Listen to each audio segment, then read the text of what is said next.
بسم اللہ الرحمن الرحیم۔ السلام علیکم، ویلکم ٹو اسلامک سٹوریز۔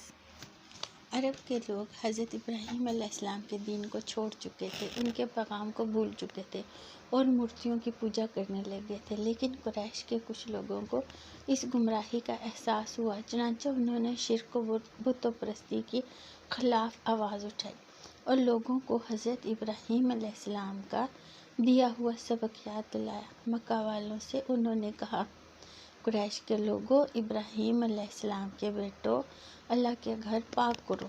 کعبہ میں تم لوگوں نے جو مورتیاں رکھ چھوڑی ہیں انہیں توڑ پھوڑ ڈالو، وہ تو بالکل بے جان ہیں، نہ سن سکیں نہ دیکھ سکیں، ان کو پوجنے سے کیا فائدہ؟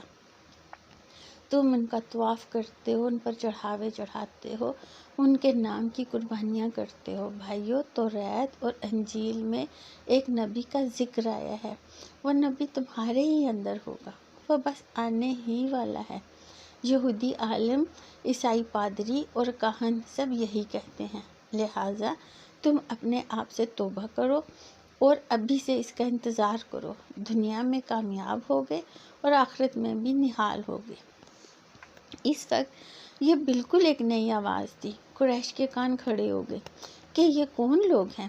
دیکھتے ہیں تو عمر بن نفیل کے بیٹے زید ہیں، نوفل کے بیٹے ورقہ ہیں، حارث کے بیٹے عثمان ہیں اور حجش کے بیٹے عبید ہیں۔ یہ اپنی قوم کے بزرگ اور قابل قدر ہستیاں تھیں، لوگ ان کی عزت کرتے تھے۔ ہر شخص جانتا تھا کہ یہ چاروں آدمی دین ابراہیمی کے پیرو ہیں۔ انہوں نے شراب جوے کو اپنے اوپر حرام کر رکھا ہے، بت پرستی سے سخت بیزار ہیں، بیچاری لڑکیوں کے لیے سراپائے رحمت ہیں۔ اگر سن لیتے ہیں کہ کوئی شخص اپنی معصوم بچی کو زندہ گاڑنے جا رہا ہے محض مفلسی اور تنگ دستی کے ڈر سے یا باعث تنگ و عار سمجھ کر، تو یہ فوراً جا کر اسے کسی طرح حاصل کر لیتے اور خود اس کی پرورش کرتے ہیں۔ جوان ہونے پر باپ کی طبیعت راغب ہو تو پھر واپس بھی کر دیتے ہیں۔ یہ سب کچھ صحیح، لیکن بھلا قریش کو یہ کب گوارا ہو سکتا تھا کہ یہ لوگ ایسی نامانوس صدا بلند کریں؟ وہ یہ کیوں برداشت کر سکتے تھے کہ ان کے مذہب پر کھلم کھلا تنقید کی جائے اور اسے غلط ٹھہرایا جائے، ان کی مورتیوں کا کھنڈن کیا جائے اور ان کی بے بسی کا چرچا کر کے دلوں کو ان سے بیزار کیا جائے؟ اسی طرح کی پوجا پاٹ اور نظر و نیاز میں ان کی عمریں گزر گئی تھیں۔ یہی ان کے معبود تھے جن کو وہ باپ دادا سے پوجتے آئے تھے، کیا وہ انہیں چھوڑ دیں؟ یہ تو وہ کبھی سوچ بھی نہ سکتے تھے۔ چنانچہ انہوں نے نفرت سے منہ پھیر لیے اور حقارت سے کان بند کر لیے۔ پھر اسی پر بس نہ کی، بہتوں نے گالیاں بھی دیں، کانوں کے تیر بھی چلائے، تمسخر کے بھی خنجر جھونکے اور جتنا ہو سکا جسم و روح پر زخم لگائے۔ اسی طرح ایک زمانہ گزر گیا، کوئی تو ہجرت کر گیا اور کوئی عیسائی ہو گیا، دین ابراہیم پر صرف زید رہ گئے۔ وہ کعبہ کی دیوار سے لپٹ کر روتے اور کہتے، خدایا، اگر میں جانتا کہ تجھے کون سا طریقہ پسند ہے تو اسی کو اپناتا، مگر مجھے معلوم نہیں۔ پھر وہ بے اختیار ہو کر سجدے میں گر پڑتے۔ چاروں بزرگوں نے اپنے عقیدے کا اعلان کر دیا، جو سمجھا اسے صاف صاف بیان کر دیا۔ اس پر قریش نے ان کا خوب مذاق اڑایا۔ وہی لوگ جو اب تک خوبیوں میں بے مثال اور شرافت و انسانیت کا معیار تھے، انہی میں اب کیڑے ہی کیڑے دکھائی دینے لگے، عیب ہی عیب نظر آنے لگے۔ انہیں کیا خبر تھی کہ ایک جوان اور ہے جو ان کی آنکھوں کا تارا اور دل کا سہارا ہے، جو ان کو عزیز اور جان سے پیارا بھی ہے، وہ بھی انہی کا ہم خیال اور انہی کے دین کا علم بردار ہے۔ ہاں، اس نے ابھی اعلان نہیں کیا ہے، کیونکہ ابھی وہ خود ہی تنہائیوں میں پڑا سوچ رہا ہے اور حقیقت کی تلاش میں سرگرداں ہے۔ مکہ سے 6 میل پر حرا نامی ایک پہاڑ ہے، اس میں ایک غار ہے جو غار حرا کے نام سے مشہور ہے۔ محمد صلی اللہ علیہ وسلم اسی غار میں چلے جاتے، کئی دن اور کئی راتیں وہیں رہتے۔ جس حقیقت کے لیے آپ صلی اللہ علیہ وسلم بےتاب تھے، اس کا انکشاف کرتے اور جس معرفت کی آرزو تھی، اس کی تلاش کرتے۔ وہاں نہ انسانوں کا شور و غل ہوتا، نہ دنیا کے ہنگامے، بالکل تنہائی، خاموشی کا عالم ہوتا۔ آپ صلی اللہ علیہ وسلم وہی غور و فکر میں مصروف رہتے اور وہ جو کچھ روکھا سوکھا میسر ہوتا اسی پر قناعت کرتے۔ یہ تھے آپ صلی اللہ علیہ وسلم کے دن اور یہ تھیں آپ صلی اللہ علیہ وسلم کی راتیں، فکر و خیال کی پہنائیوں میں غوطے لگاتے، ذہن و دماغ کی گہرائیوں سے پتہ پوچھتے، جو حق معلوم ہوتا شوق کے ہاتھوں سے پکڑ لیتے اور جو باطل معلوم ہوتا اسے ذہن سے کھرچ دیتے۔ یہ دنیا جس میں ہم رہ رہے ہیں، اس کی حقیقت کیا ہے؟ یہ ایک سوال تھا جس کا جواب پانے کے لیے آپ صلی اللہ علیہ وسلم بے چین تھے۔ سال پر سال گزرتے رہے اور آپ صلی اللہ علیہ وسلم کا یہی حال رہا۔ آئے دن غار میں جاتے رہتے اور جب رمضان کا مہینہ آتا تو بالکل یکسو ہو جاتے اور رات و دن وہیں رہتے۔ معمول تھا کہ غار سے جب مکہ واپس ہوتے تو سب سے پہلے آپ صلی اللہ علیہ وسلم کعبہ جاتے اور اس کا طواف کرتے، پھر بال بچوں میں آتے۔ بی بی خدیجہ بہت ہی پیار اور محبت سے پوچھتی، محمد صلی اللہ علیہ وسلم خیریت تو ہے؟ آپ صلی اللہ علیہ وسلم فرماتے، ہاں خدا کا شکر ہے۔ پھر بچے آپ صلی اللہ علیہ وسلم کو گھیر لیتے، جو بہت چھوٹے ہوتے وہ لپٹ جاتے اور جو بڑے ہوتے وہ باتیں کرتے۔ بڑے بھول پن سے وہ پوچھتے، آپ صلی اللہ علیہ وسلم کہاں تھے ابا جان؟ آپ صلی اللہ علیہ وسلم کے ساتھ ہم بھی چلیں گے۔ آپ ان کو گود میں اٹھا لیتے، پیار کرتے، محبت سے سر پر ہاتھ پھیرتے، میٹھی میٹھی باتیں کرتے اور فرماتے، اچھا کبھی تم بھی چلنا۔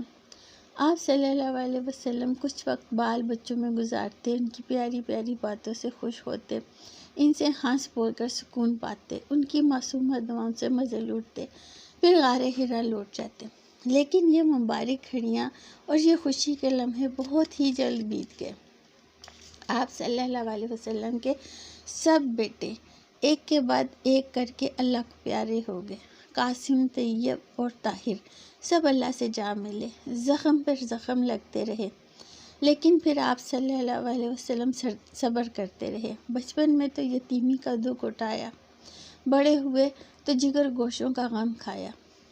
اب صرف آپ کی بیٹیاں رہ گئیں۔ بیٹیاں صرف 4 تھیں، زینب رضی اللہ تعالیٰ، رقیہ رضی اللہ تعالیٰ، کلثوم رضی اللہ تعالیٰ، فاطمہ رضی اللہ تعالیٰ۔ زینب جوان ہوئی تو ان کی شادی ابو العاص سے کر دی۔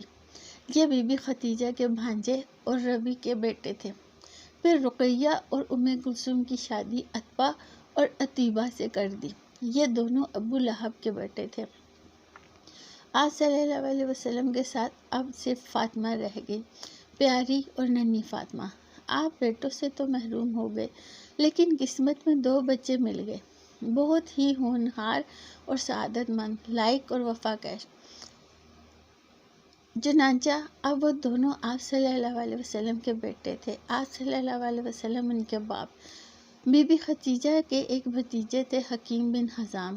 ایک روز بی بی خدیجہ رضی اللہ تعالیٰ عنہ ان سے ملنے گئیں، پھر واپس ہوئیں تو ایک غلام بھی ساتھ لائیں۔ غلام بہت ہی خوبصورت، ناز و نعم کے پروردہ تھا۔ آپ صلی اللہ علیہ وسلم نے فرمایا، یہ کیسا لڑکا ہے خدیجہ؟ وہ بولیں، حکیم یہ میرے بھتیجے ہیں، شام سے کچھ غلام لائے تھے، ایک مجھ کو بھی دے دیا۔ آپ صلی اللہ علیہ وسلم نے فرمایا، بخدا اس کے چہرے پر شرافت کی چمک ہے، عقل و ذہانت کے بھی آثار ہیں۔ وہ بولی، کہا جاتا ہے یہ بہت ہی ناز و نعمت کا پلہ ہوا ہے، اتفاق سے بنی کینٹ کے ہاتھ لگ گیا، انہوں نے اسے حبشہ کے بازار میں بیچ دیا۔ آپ صلی اللہ علیہ وسلم نے غلام کو بہت ہی پیار اور محبت سے دیکھا، پھر پوچھا، بیٹے تمہارا کیا نام ہے؟ وہ بولا، میرا نام زید ہے۔ آپ نے فرمایا، سلسلہ نسب کیا ہے؟ اس نے فرمایا، میرے والد کا نام حارثہ، دادا کا نام شرجیل اور پردادا کا نام کعب ہے، اور میری ماں کا نام سعدہ ہے، اور وہ ثعلبہ کی بیٹی ہیں اور قبلہ طریق سے ہیں۔ آپ صلی اللہ علیہ وسلم نے بی بی خدیجہ سے فرمایا، کیا اب یہ غلام میرا نہیں؟ وہ بولی، ہاں ہاں کیوں نہیں، چچا کے بیٹے یہ تو آپ ہی کا ہے۔ آپ صلی اللہ علیہ وسلم نے اسی وقت غلام کو آزاد کر کے اپنا بیٹا بنا لیا۔ پھر اس کے ماں باپ کے پاس ایک آدمی بھیج دیا تاکہ ان کو اطمینان ہو جائے کہ ان کا بیٹا خیریت سے ہے۔ اطلاع پاتے ہی زید کے باپ اور چچا مکہ آئے۔ انہوں نے آپ صلی اللہ علیہ وسلم سے درخواست کی کہ ہم سے منہ مانگے دام لے لیجئے مگر بیٹے کو چھوڑ دیجئے۔ آپ صلی اللہ علیہ وسلم نے فرمایا اور کوئی شکل؟ وہ بولے وہ کیا؟ آپ صلی اللہ علیہ وسلم نے فرمایا میں بلاتا ہوں اور اس کی خوشی پر چھوڑتا ہوں، اگر وہ ساتھ جانا پسند کر لے تو آپ لوگ اسے لے جائیں، مجھے دام دینے کی بھی ضرورت نہیں، لیکن اگر اس نے میرے ہی ساتھ رہنا پسند کیا تو پھر میں بھی اسے نہیں چھوڑ سکتا۔ انہوں نے کہا قربان جائیے اس لطف و کرم پر، اس سے عمدہ بات کیا ہوگی؟ چنانچہ آپ صلی اللہ علیہ وسلم نے زید کو بلایا اور فرمایا دیکھو یہ دو مہمان آئے ہیں، کیا تم انہیں پہچانتے ہو؟ زید نے کہا ہاں یہ تو میرے باپ اور چچا ہیں۔ آپ صلی اللہ علیہ وسلم نے فرمایا تمہاری خوشی پر ہے، چاہو تو ان کے ساتھ گھر چلے جاؤ، اگر دل چاہے تو میرے ہی پاس رہ جاؤ۔ بچہ فوراً آپ صلی اللہ علیہ وسلم سے لپٹ گیا اور بولا نہیں میں تو آپ صلی اللہ علیہ وسلم ہی کے ساتھ رہوں گا۔ یہ سننا تھا کہ زید رضی اللہ عنہ کے باپ حارثہ غصے سے لال ہو گیا، کڑک کر بولا زید ماں باپ اور قوم و وطن کو چھوڑ کر تو غلامی پر راضی ہے؟ زید رضی اللہ عنہ نے کہا معاف کیجیے گا، انہوں نے مجھے غلام نہیں بنایا، پھر ان میں تو وہ خوبیاں ہیں کہ میں انہیں کبھی چھوڑ ہی نہیں سکتا۔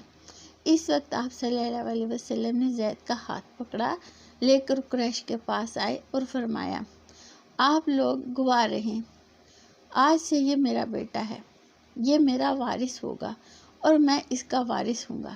حارثہ نے یہ منظر دیکھا تو خوشی سے اچھل پڑا، وہ بیٹے کو آپ صلی اللہ علیہ وسلم ہی کے پاس چھوڑ کر چلا گیا۔ کچھ ہی عرصے بعد چچیرے بھائی علی رضی اللہ عنہ بھی آپ ہی کی پرورش میں آ گئے۔ اس طرح زید اور علی دونوں ساتھ رہنے لگے اور آپ صلی اللہ علیہ وسلم کے لاڈ پیار میں زندگی کی ساری تلخیاں بھول گئے۔ ایسا کیوں ہوا؟ بات یہ تھی کہ ابو طالب کے یہاں بال بچوں کی کثرت لیکن دولت کی قلت تھی، بڑی مصیبتوں سے گزارا کرتے، نہ جانے کن کن دقتوں سے ان کا دن کاٹتے۔ اس پر غضب یہ کہ عرب میں ایک دفعہ بڑے زور کا قحط پڑا، اس قحط سے جو اپنی مثال آپ تھا۔ ابو طالب کا تو پوچھنا ہی کیا، بڑے بڑے رئیسوں کی کمر ٹوٹ گئی اور نہ جانے کتنے دولت مند کنگال ہو گئے۔ آپ صلی اللہ علیہ وسلم کے ایک اور چچا عباس تھے، یہ دونوں ہاشم کے رئیسوں میں تھے۔ آپ صلی اللہ علیہ وسلم نے اسی موقع پر ان سے کہا ہم دونوں چچا ابو طالب کے 2 لڑکوں کو اپنی پرورش میں لے لیں، اس سے ان کی پریشانیوں میں کچھ کمی ہو جائے گی۔ عباس نے یہ رائے پسند کی، چنانچہ دونوں ابو طالب کے پاس گئے، ان کے سامنے اپنی بات رکھی۔ ابو طالب نے کہا جن کو چاہے لے لو۔ اس طرح عباس نے جعفر رضی اللہ تعالیٰ کو لے لیا اور آپ صلی اللہ علیہ وسلم نے علی رضی اللہ کو، اور اس وقت سے آپ علی رضی اللہ عنہ کے شفیق باپ بن گئے اور علی رضی اللہ تعالیٰ آپ کے چہیتے بیٹے۔ پیارے نبی صلی اللہ علیہ وسلم کی 40ویں سالگرہ قریب آ گئی۔ اب آپ صلی اللہ علیہ وسلم پر وہ حقیقت کھلنی شروع ہو گئی جس کی آرزو میں آپ صلی اللہ علیہ وسلم جی رہے تھے، جس کی برسوں سے تلاش تھی اور جس کے لیے آپ صلی اللہ علیہ وسلم انتہائی بے تاب تھے۔ سال ہر سال کی عبادت اور ریاضت سے روح میں روشنی پھوٹ پڑی، دل آئینہ کی طرح چمک اٹھا، باطن یک دمک اٹھا اور آپ صلی اللہ علیہ وسلم پر ہدایت کا الہام ہونے لگا۔ آپ صلی اللہ علیہ وسلم کو سچے خواب نظر آنے شروع ہو گئے، ان سے آپ صلی اللہ علیہ وسلم پر حقیقت کھل گئی اور تاریکی کے وہ پردے تار تار ہو گئے جنہیں چاک کرنے کے لیے آپ مسلسل زور لگا رہے تھے۔ آپ صلی اللہ علیہ وسلم کے سامنے حق و ہدایت کی شاہراہ روشن ہو گئی۔ آپ صلی اللہ علیہ وسلم نے محسوس کیا کہ دنیا کی رنگینی 4 دن چاندنی ہے اور یہاں کی راحتیں اور لذتیں وقتی اور فانی ہیں۔ آپ صلی اللہ علیہ وسلم یہ جان گئے کہ تنہا اللہ ہی سب کا معبود ہے، اس کا کوئی شریک اور ساجی نہیں، سارے انسان اسی کے بندے ہیں، زمین اور آسمان بھی اسی کے تابع ہیں اور وہ سب کو اس کے کیے کا بدلہ دے گا۔ ذرا ذرا برابر نیکی ہوگی اور وہ بھی سامنے آئے گی، اور بدی ہوگی اور وہ بھی سامنے آئے گی۔ آپ صلی اللہ علیہ وسلم کو برابر سچے خواب دکھائی دینے لگے۔ اس طرح جو باتیں جاننے کے لیے آپ صلی اللہ علیہ وسلم بے چین تھے اور جن کی حقیقت معلوم کرنے کے لیے آپ صلی اللہ علیہ وسلم تڑپ رہے تھے، اب وہ سورج چاند کی طرح روشن ہو گئی۔ حق بالکل عیاں ہو کر نظروں کے سامنے آ گیا اور باطل کی بھی ساری حقیقت آپ صلی اللہ علیہ وسلم پر واضح ہو گئی۔ اس سے آپ صلی اللہ علیہ وسلم کو بے حد خوشی ہوئی، دل گلاب کی طرح کھل اٹھا اور سینہ نور ایمان سے دمک اٹھا، لیکن ساتھ ہی گھبراہٹ طاری ہوئی اور خوف و دہشت سے برا حال ہو گیا۔ آپ صلی اللہ علیہ وسلم کو ایک زمانہ سے حقیقت کی تلاش تھی۔ اس حقیقت کو پا کر آپ کو صلی اللہ علیہ وسلم کو بے حد خوشی ہوئی، لیکن اس کا اعلان کرنے پر قوم کا کیا رویہ ہوگا، یہ سوچ کر آپ گھبرا گئے اور خوف سے دل لرزنے لگا۔ اللہ نے آپ صلی اللہ علیہ وسلم کو ہدایت دی، آپ کو وہ راہ سجھائی جو اس کے نیک بندوں کی راہ ہے، لیکن قوم تو گمراہی کے دلدل میں پھنسی ہے، اسے ہدایت کی شاہراہ پر کون لائے گا، باطل سے اسے بیزار کون کرے گا، حق کو اس کے دل میں کون اتارے گا۔ جب خواب صبح کی طرح روشن ہو جاتا، اس کی تعبیر کھل کر سامنے آ جاتی اور نامعلوم باتیں بھی معلوم ہو جاتی، تو آپ صلی اللہ علیہ وسلم بہت فکر مند ہوتے، ذہن میں طرح طرح کے خیالات گونجنے لگتے اور آپ کو اپنے بارے میں شبہ ہونے لگتا۔ چنانچہ آپ صلی اللہ علیہ وسلم نے خدیجہ کو سارا حال کہہ سنایا اور دل پر جو بیت رہی تھی وہ بھی بتایا۔ خدیجہ نے ساری باتیں توجہ سے سنی، پھر آپ کی ڈھارس بندھائی، بولی،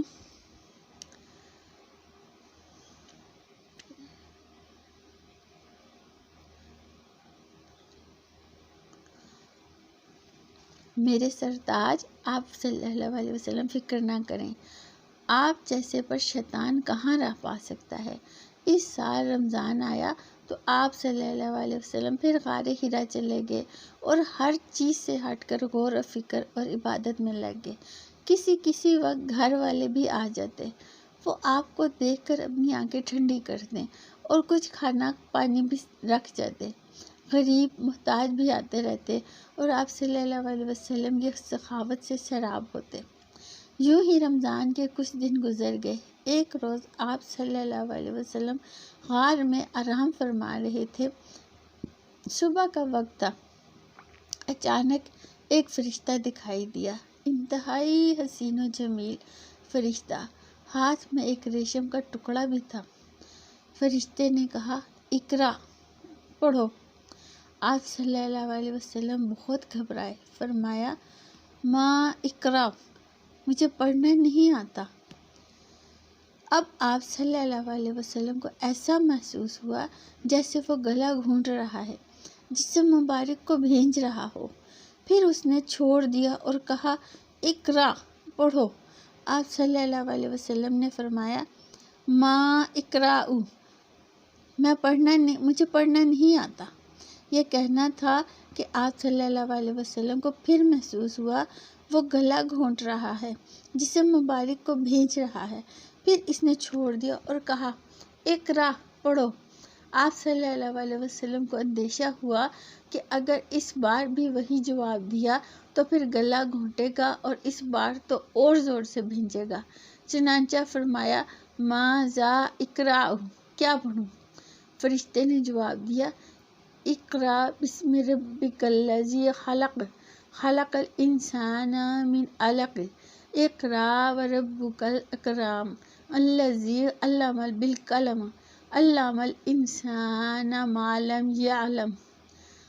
سورہ علق، آیت نمبر 1 سے 5۔ پڑھو اپنے رب کے نام سے جس نے پیدا کیا انسان کو خون کی پھٹکی سے۔ پڑھو، وہ تمہارا مہربان رب ہی ہے جس نے قلم سے سکھایا، انسان کو وہ کچھ سکھایا جو اسے معلوم نہ تھا۔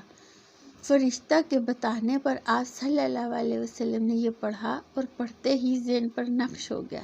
پھر فرشتہ چلا گیا۔ اب آپ صلی اللہ علیہ وسلم کھڑے ہوئے، خوف سے دل بیٹھا جا رہا تھا اور گھبراہٹ سے چہرہ اترا ہوا تھا۔ آپ سہمی سہمی نگاہوں سے غار میں ہر طرف دیکھنے لگے۔ حیرانی اور بدحواسی کا عالم تھا۔ دل ہی دل میں سوچنے لگے، ابھی مجھ سے کس نے باتیں کی ہیں؟ کون مجھے پڑھا کر گیا ہے؟ پھر تیزی سے غار سے باہر آئے اور پہاڑ کی گھاٹیوں سے گزرنے لگے۔ پورا جسم تھر تھر کانپ رہا تھا۔ دل میں بار بار خیال آتا کہ شروع میں جو خواب نظر آئے وہ تو بالکل صحیح نکلے۔ ان سے بہت سی نئی باتیں معلوم ہو گئی۔ جس چیز کی تلاش تھی وہ کھل کر سامنے آ گئی، لیکن وہ کون تھا جو ابھی یہاں کھڑا تھا؟ وہ کون تھا جو پڑھنے کو کہہ کر رہا تھا؟ اچانک ایک آواز آئی، محمد صلی اللہ علیہ وسلم۔ آپ صلی اللہ علیہ وسلم دھک سے ہو گئے، گھبرا کر سر اوپر اٹھایا، دیکھا تو وہی فرشتہ آدمی کی صورت میں کھڑا تھا اور پکار کر کہہ رہا تھا، محمد صلی اللہ علیہ وسلم، تم اللہ کے رسول ہو اور میں جبرائیل علیہ السلام ہوں۔ آپ صلی اللہ علیہ وسلم کی گھبراہٹ اور بڑھی، خوف سے رونگٹے کھڑے ہو گئے اور دہشت سے قدم رک گئے۔ کبھی دائیں طرف آپ دیکھتے اور کبھی بائیں طرف کہ یہ صورت نظروں سے اوجھل ہو، لیکن جدھر دیکھتے وہی نظر آتا، جدھر رخ کرتے وہی موجود ہوتا۔ آگے بڑھیں یا پیچھے ہٹے، نظریں نیچی کریں یا اوپر اٹھائیں، ہر طرف ہر جگہ وہی تھا۔ بہت دیر ہو گئی۔ آپ صلی اللہ علیہ وسلم یوں ہی تھر تھر کانپتے رہے اور نہ جانے کیا کیا سوچتے رہے۔ پھر ادھر بی بی خدیجہ رضی اللہ عنہا نے غار میں آپ صلی اللہ علیہ وسلم کے پاس آدمی بھیجا۔ آپ صلی اللہ علیہ وسلم وہاں نہ ملے، رشتہ داروں کے ہاں دکھوایا، وہاں بھی نہ تھے، یہاں وہاں دوڑایا، لیکن نہ ملنا تھا، نہ ملے۔ پھر فرشتہ چلا گیا اور آپ صلی اللہ علیہ وسلم خدیجہ رضی اللہ عنہا کے پاس آ گئے، خوف سے لرزتے ہوئے اور پسینہ میں نہائے ہوئے۔ آتے ہی آپ صلی اللہ علیہ وسلم نے فرمایا، مجھے کچھ اڑا دو، مجھے کچھ اڑا دو۔ فوراً بی بی خدیجہ نے چادر اڑا دی، مگر آپ صلی اللہ علیہ وسلم کی یہ حالت دیکھ کر وہ بہت گھبرائیں اور دل میں طرح طرح کے خیالات امڑنے لگے کہ کیا آپ صلی اللہ علیہ وسلم کی طبیعت خراب ہو گئی؟ کیا آپ صلی اللہ علیہ وسلم کو تب پہ لرزہ ہو گیا؟ یا کیا آپ صلی اللہ علیہ وسلم پر کوئی آفت آ پڑی؟ پھر جب سکون ہوا، خوف کچھ دور ہوا اور جسم کی کپ کپی میں کمی ہوئی تو بولی، آپ صلی اللہ علیہ وسلم تھے کہاں اور آپ صلی اللہ علیہ وسلم کو کیا ہوا؟ آپ نے ان کی طرف دیکھا، نظروں سے بڑی بے بسی اور بے چارگی ٹپک رہی تھی۔ ایسا لگ رہا تھا گویا مصیبتوں کا پہاڑ ٹوٹ پڑا ہو۔ پھر فرمایا، خدیجہ مجھے کیا ہوا؟ اس کے بعد جو کچھ آپ صلی اللہ علیہ وسلم نے دیکھا تھا وہ بیان کیا اور فرمایا، مجھے اپنے بارے میں ڈر ہے۔ مگر بی بی خدیجہ رضی اللہ عنہا تھیں بہت ہوشیار۔ یہ باتیں سن کر وہ ذرا بھی نہ گھبرائیں، بلکہ انہوں نے آپ کو بہت ہی عزت کی نظروں سے دیکھا۔ چہرے پر یقین و اطمینان کی مسکراہٹ تھی۔ پھر آپ صلی اللہ علیہ وسلم کو اطمینان دلایا اور بولی، میرے چچا کے بیٹے خوش ہو جائیے اور جو کر رہے ہیں کرتے رہیے۔ اس ذات کی قسم جس کے ہاتھ میں خدیجہ کی جان ہے، آپ صلی اللہ علیہ وسلم اس امت کے نبی ہیں۔ آپ صلی اللہ علیہ وسلم تو سچ بولتے ہیں، صلہ رحمی کرتے ہیں، امانتیں ادا کرتے ہیں، مجبوروں اور بے کسوں کا سہارا دیتے ہیں، مہمانوں کی خاطر تواضع کرتے ہیں، حق کے کاموں میں مدد کرتے ہیں۔ بھلا اللہ تعالیٰ آپ صلی اللہ علیہ وسلم کو ضائع کیسے کر سکتا ہے؟ آج تک کے لیے اتنا ہی۔ مزید اگلی ویڈیو میں ہم سیرت طیبہ کو تفصیل سے بیان کریں گے انشاءاللہ۔